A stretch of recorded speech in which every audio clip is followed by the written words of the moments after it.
Hello friends, namaskar. నేను ఈరోజు భగవద్గీతలోని 2వ అధ్యాయంలోని 8వ శ్లోకానికి మరియు 9వ శ్లోకానికి భావాలను వివరిస్తాను. అర్జునుడు శ్రీకృష్ణ పరమాత్మతో భగవద్గీతలోని 2వ అధ్యాయంలోని 8వ శ్లోకంలో ఈ విధంగా అంటున్నాడు.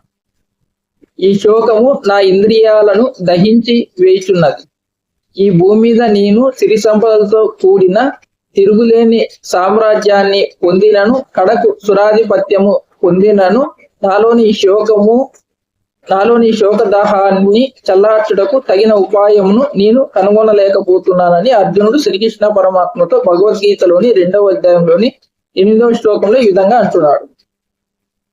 ఈ శ్లోక భావం వివరంగా ఏమనగా, అర్జునుడు యుద్ధరంగంలో తన బంధువులను, గురువులను చూసి చాలా బాధపడతాడు. అతని బాధ ఏ విధంగా ఉందంటే అతని ఇంద్రియాలు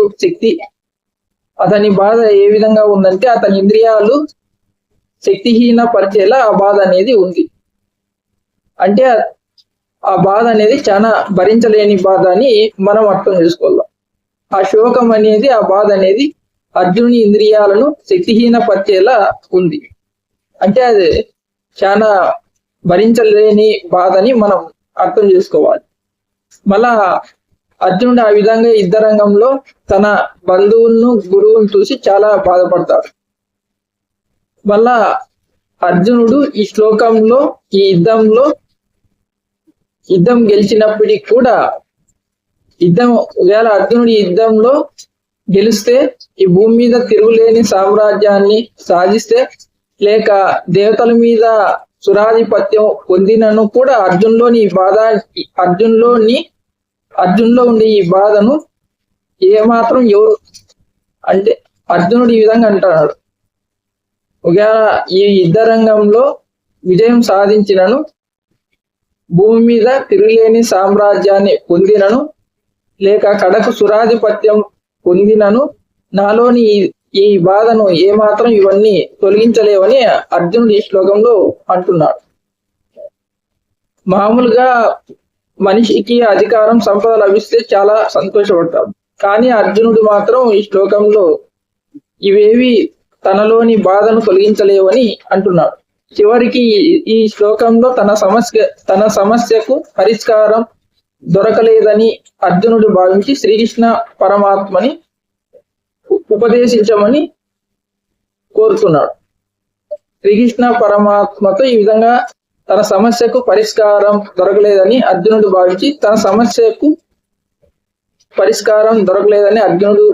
శ్రీకృష్ణ పరమాత్మను ఉపదేశాన్ని ఈ శ్లోకంలో అర్జునుడు కోరుతున్నాడు. ఇంకా భగవద్గీతలోని 2వ అధ్యాయంలోని 9వ శ్లోక భావం ఏమిటంటే, శత్రువులను వణికించు అర్జునుడు ఆ విధంగా పలికిన తర్వాత శ్రీకృష్ణ పరమాత్మతో ఈ విధంగా అంటాడు. గోవింద, నేను ఇక యుద్ధం చేయనని చెప్తాడు.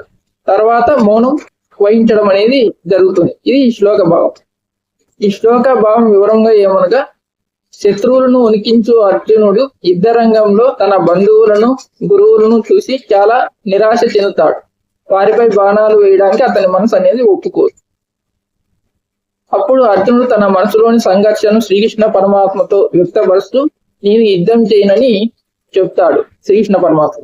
ఆ విధంగా అర్జునుడు యుద్ధం చేయనని శ్రీకృష్ణ పరమాత్మతో చెప్పిన తర్వాత మౌనం వహిస్తాడు. అప్పుడు శ్రీకృష్ణ పరమాత్మ ఏమాత్రం బాధపడదు. అర్జునుడు సరైన మార్గంలో నడవలేదని శ్రీకృష్ణ పరమాత్మ గ్రహించి అర్జునునికి సరైన మార్గాన్ని చూపించడానికి శ్రీకృష్ణ పరమాత్మ ఈ శ్లోకంలో సిద్ధపడతాడు. ఈ శ్లోకం తర్వాత అర్జునునికి శ్రీకృష్ణ పరమాత్మ జ్ఞానబోధ చేయడం అనేది మొదలు పెడతాడు.